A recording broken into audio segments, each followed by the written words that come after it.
You're listening to Experience Imagination, a themed entertainment design podcast presented by Falcon's Creative Group. Every episode, we discuss a new topic with a panel of creative professionals. Hi, I'm Cecil McPurry, Chief Executive Officer of Falcons. Welcome, everyone. Happy you're with us for this episode of Experience Imagination. I'm Audrey DeLong. Today's topic revolves around transmedia storytelling. We're going to discuss how Falcons Beyond has activated our Katmandu IP in other forms of entertainment, specifically a Roblox game, a trading card game, and a mobile game.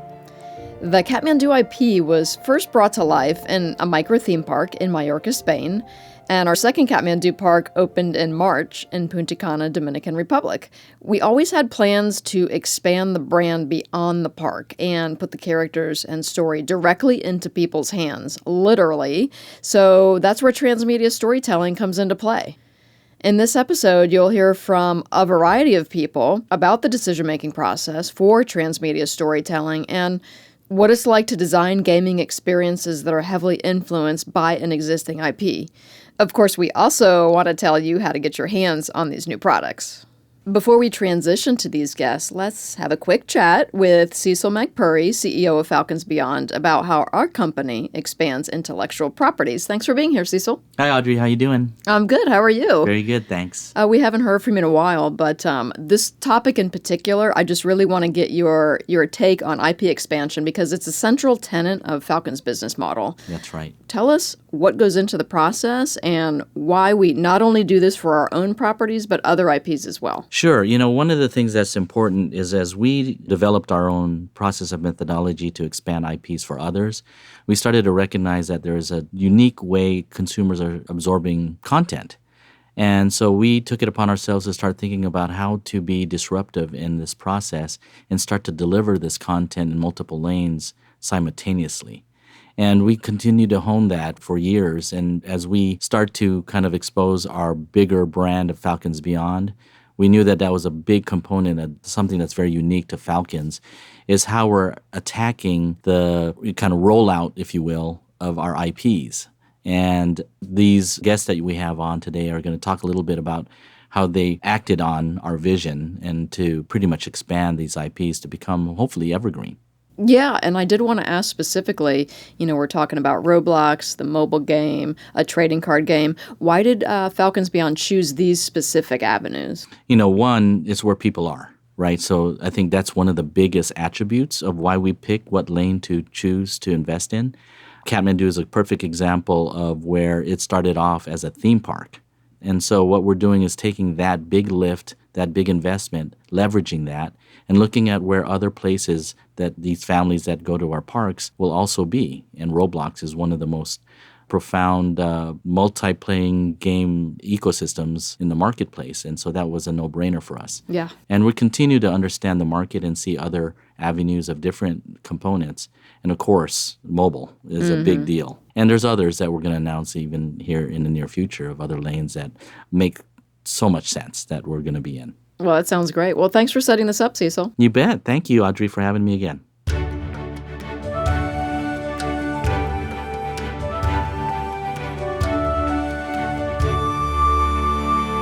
For this first segment, we're going to talk about Beyond Land, which is a Roblox game that features Falcon's Katmandu IP. My guests are Jason Ambler, President of Digital Media at Falcons Beyond, who is in the studio with me. Hey there, Jason. Hey, Audrey. And calling in is Steve Couture and Laurent Mercure from Freeground, a development studio specializing in building and activating Roblox worlds. Steve is the CEO and founder, and Laurent is the company's general manager. Hi, guys. Hello. Hello. Beyond Land is Falcon's first Roblox game, and really we couldn't be happier with how it turned out and with the reception it's getting. We're going to go into those details a bit later, but first, we should educate those who haven't heard of Roblox. So I'm going to hand it over to Steve first. Why don't you give us a brief rundown? Yes, Roblox is a social gaming platform that mostly addresses the 7 to 17-year-old kids and teenagers. The reach of Roblox is like 66 million users. Just to clarify, Steve, that's 66 million daily active users. I wasn't sure if that came through. Your audio cut out a little bit. Exactly. So it's an important platform. So this is where the kids are actually. So kids connect there through their avatar. It's a beautiful environment with a super great community of creators. Some of the best creators in the world, I think, are in Roblox right now. This is the young creator that's going to be the successful people in entertainment of tomorrow. And it's a good place for Falcon to promote their new parks. And when you play a Roblox game, at least in Beyondland for sure, you're creating your avatar. Maybe you already had an avatar that you use across Roblox games.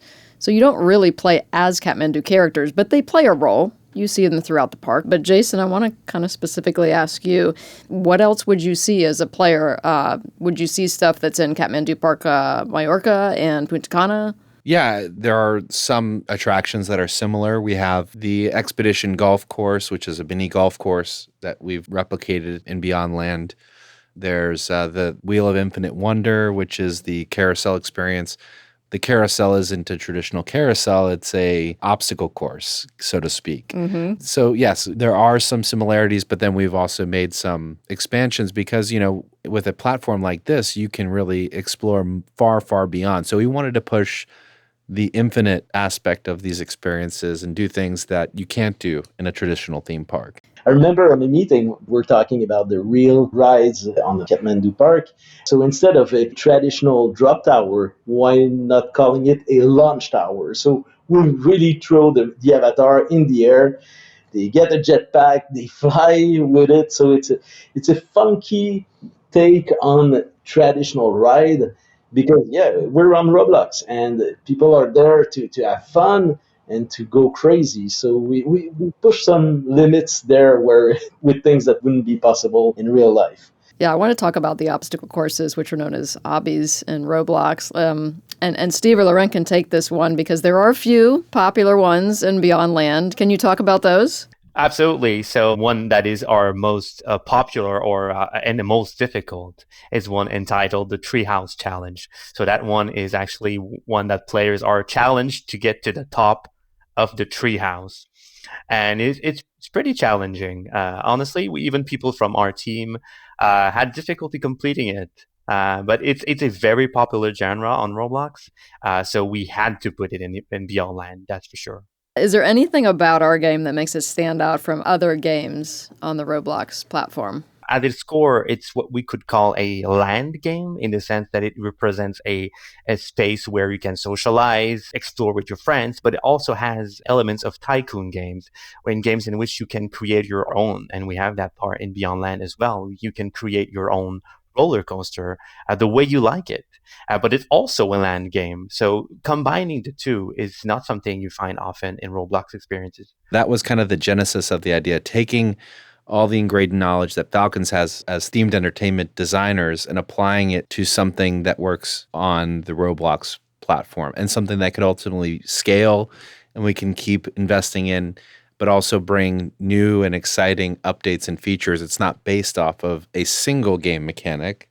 We have the multiplayer zombie survival game. We have a racing game, racing volcano death run down the mountain. Yeah, that's hard. It is hard. I love that one, though, and it's a lot of fun. It gets my adrenaline going. Yeah, for sure. One of the nice things about working on the Roblox platform is the ability to add content relatively quickly. How have we taken advantage of that? Roblox is really built in a way that is easy and very quick to add content, to modify the environment. In a few minutes, I can add an element to Beyond Land and publish it, and then it's going to be active for all players. And for already since the launch, we've added a lot of stuff, a lot of little stuff here and there in Beyond Land. On mobile game, when you want to add new feature, it can take weeks. On console, it's even longer. On Roblox, it's the time it takes to produce the new content, and you publish, and everywhere in the world it's updated. So it's really the perfect platform for being super agile with the community and respond to them. Let's talk about the numbers for a second, because Beyond Land has attracted a sizable audience. We got, I think, for the month of April with 2.18 or something million Yeah, visits, 2.18, yes. which puts us at rank 16, I think, in branded experience for the month of April. Let's talk about the point system a little bit. I'm kind of curious how you gain points. Is there a fast way to do it as well? It's the experience points. So you're getting experience that allow you to level up your character on the online. And there's virtual coins. So with those two elements allow you to buy and acquire some new parts to build your own ride. You have your personal lab where you can try different things, try to build your own crazy ride. To do so, you need to have enough coins because each parts that you're putting on the ride, you need to buy it. And for special parts, you need to attain certain level. And it's super nice. Kids are super creative and they try crazy things. They look at the results of the physical. Yeah, like we said, we don't need to care about safety, so they can do whatever with their rides, and that's the fun of using your imagination. All right. Well, this was a great conversation, guys. Thanks so much for joining. Thanks to you. Thanks. And Jason, thank you again. Of course. Thank you. Check out Beyond Land on Roblox. All right, I'm here with Eric Calderon, who is our Executive Vice President of Creative Development at Falcons. Welcome back to the podcast, Eric. Hi, Audrey. Thanks for having me again. All right, well, let's get into it. We're going to talk about Katmandu Age of Artifacts. This is a two-player trading card game that's based on our Katmandu IP.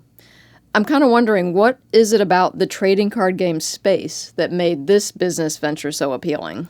Well, trading cards are really exciting because there's a lot of ways that people can enjoy an intellectual property with a trading card game. You know, you can just collect them, you can just look at the artwork, you can read the little text underneath and learn about what a character is about, or you can actually play and just really enjoy it as an actual game that's, you know, a social thing, it's a physical thing, it's a tactile thing. And, you know, card games are just fun to play. Well, let's talk about the process behind making a game like this. Walk us through that. Our process of making the game was first trying to decide, do we want this to be a casual game? Do we want it to be a deep, obsessive player game? Or do we want it just to be collectible, just to look at? We definitely didn't want to be so complicated that, you know, you had to be some master game player to understand. And we wanted it to be not too simple. Right. You know, so we tried to land something that really felt mainstream, fun. It's a little bit silly, which I think is a really great part of the brand. It is, yeah. Yeah, but it's also really based on beautiful fantasy art and some nice descriptions of characters and a little bit of story. I was looking at some of the cards. There's one called Little Stinker. Little Stinker is one of my favorite cards. Yeah. Because it really brings out the funnest part of card game playing, you know, especially at the casual level, which is if you played against someone, you're so self-satisfied. Like, I won with this card called Little Stinker. And the person who you're playing against is so aggravated that you won with a card called Little Stinker. So I think it's that kind of like fun, competitive attitude that really makes these kind of games fun. So let's walk the listeners through kind of a summary of how you play the game, starting with the two champions. Yeah, so we based our entire game on 3 lanes of combat. So when you're playing the card game, you have 5 cards in your hand. You have a champion, which really represents like the persona you're playing. So that champion has hit points or, you know, points that have to be reduced to 0 for you to lose. And I'm basically trying to damage your opponent before you damage mine. Like, that's really the whole game.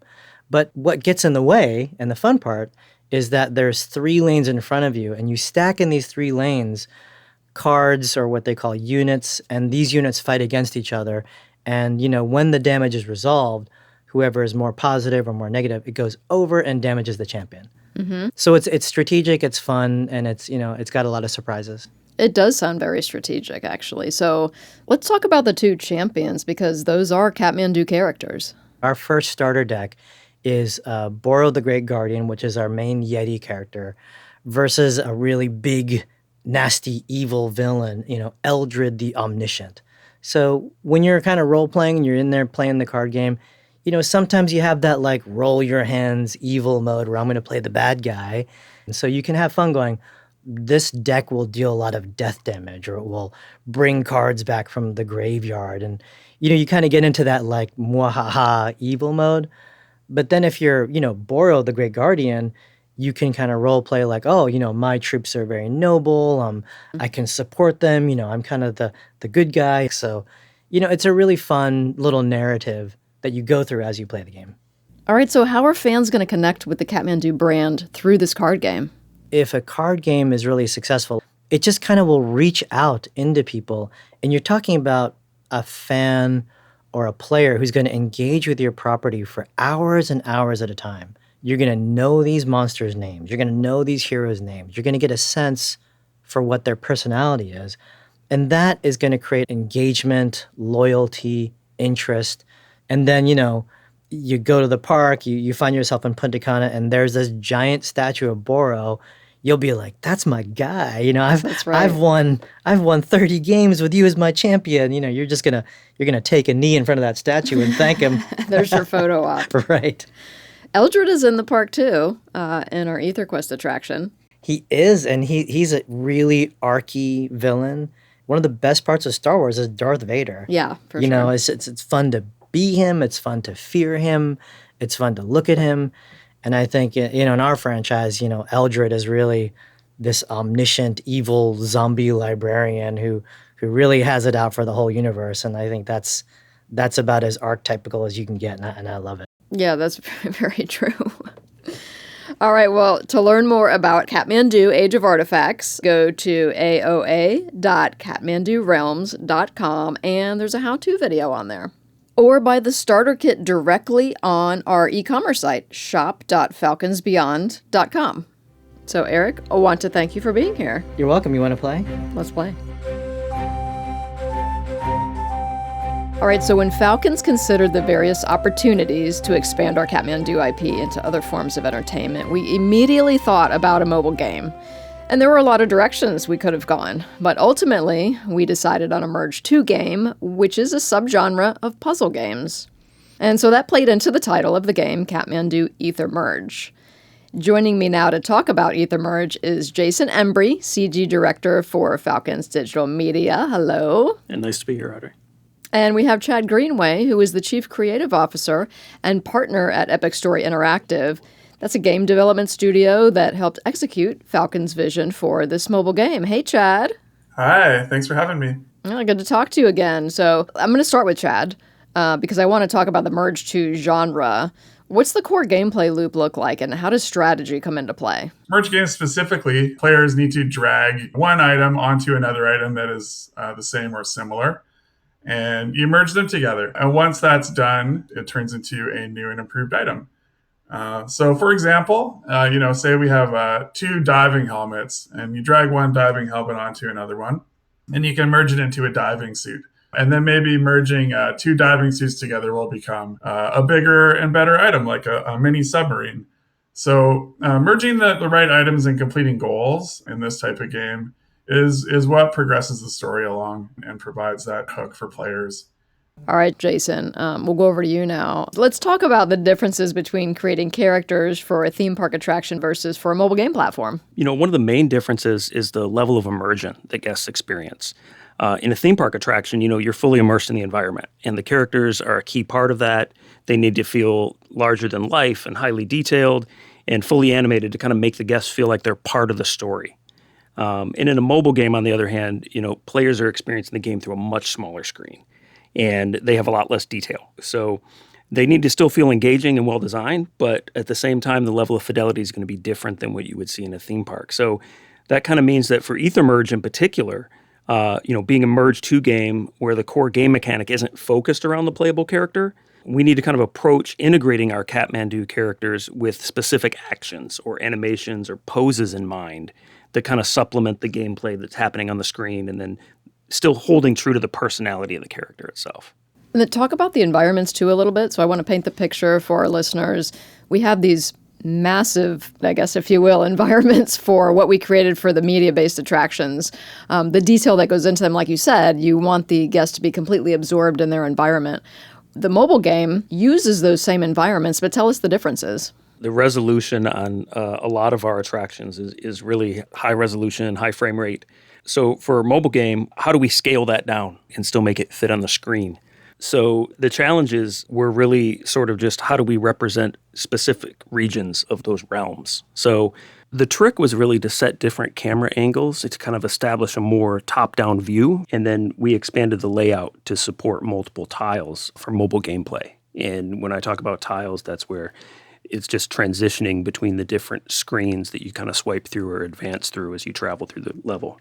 For the jungle itself, we just extended the existing layout in the game engine on either side, and we're able to just set a new camera and render that out. That was pretty easy. For the underwater realm, we already had an existing set, but it had been laid out along the camera path, one continuous camera path. We didn't really do much layout outside of that. So we had to really extend the edges and the sides and sort of build the level out more so we could get a super wide, like 30K render for that particular realm in the mobile game. I want to get into the story of our game because this is something we spent a good deal of time on. We touched upon it a little bit, but it's important for Falcons as a company, not only with Katmandu, but everything we create, to represent the characters and the lore in a way that stays true to the IP. So I want to turn to Chad to talk about how we did that with Epic Story. How did you make sure that the Katmandu IP fit into the structure of a Merge 2 game? One key component to the success of Merge games is narrative. Players love a good story with some mystery and with some adventure as well. And the Katmandu IP is a natural fit because the characters are very appealing, and the world of Katmandu has abundant mystery and adventure in the form of the different realms. And the lore also is very expansive. So there's a lot to work with here. From a presentation standpoint, the Katmandu IP has a really high presentation quality that appeals to kids and adults alike. So that's a perfect fit for this type of game. So being able to travel to the different realms in Katmandu Ethermerge, allows us to keep the game feeling really fresh and exciting while showcasing some of these magical locations and lore from the IP to all the fans. Yeah, Jason, another thing talking about story and characters is the cutscenes that we created for the game. Yeah, those are really fun. The team really enjoyed working on those. It allowed us to really insert more life and personality and set up moments for the different levels that you experience. We really took advantage of some of the existing sets and did a little more custom layout based on the individual shots so that we could utilize our characters from the attractions and kind of start telling their story within the mobile game. So there's a great intro cutscene that here kind of leads you into the Hall of Magic and introduces you to changing between portals and traveling between realms. Right. Kilgore is an interesting addition from a cinematic perspective because he sort of comes in to help save the day and establish himself as this dynamic hero that is coming to help save Azurlan.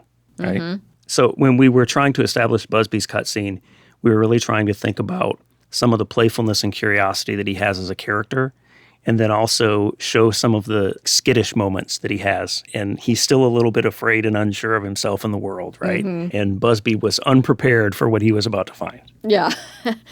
Without giving too much away of the game itself, Chad, what would you consider to be a big wow moment in the game? One of my favorite moments segues a bit off of what Jason was talking about earlier, and it takes place in the underwater realm of Azurlan. The player gets to explore and ultimately defend the city against a rampaging monster. So it's a fun example of combining an adventure narrative with a Merge 2 puzzling gameplay and give a little bit more of an exciting moment for players. You can download Katmandu Ethermerge from the App Store or Google Play. And I want to thank Jason Embry for being here. It's great to be back, Audrey. And Chad Greenway, thanks again for being here. Yeah, thank you for including me. We have reached the conclusion of our Beyond the Park episode. Thank you again to all of our guests, Steve Couture and Laurent Mercure from Freeground, Chad Greenway from Epic Story Interactive, and our own Falcons, Jason Ambler, Eric Calderon, and Jason Embry. I want to thank our listeners as well. We appreciate you. We look forward to bringing you another episode very soon. Thank you for listening to Experience Imagination, a Falcons Creative Group production. If you enjoyed this episode, please subscribe to the podcast and share with your friends. To keep up with our latest news, visit us on the web at falconscreativegroup.com and follow us on LinkedIn, Facebook, Twitter, and Instagram. If you have any questions, comments, or ideas for future episodes, please email us at podcast@falconscreativegroup.com.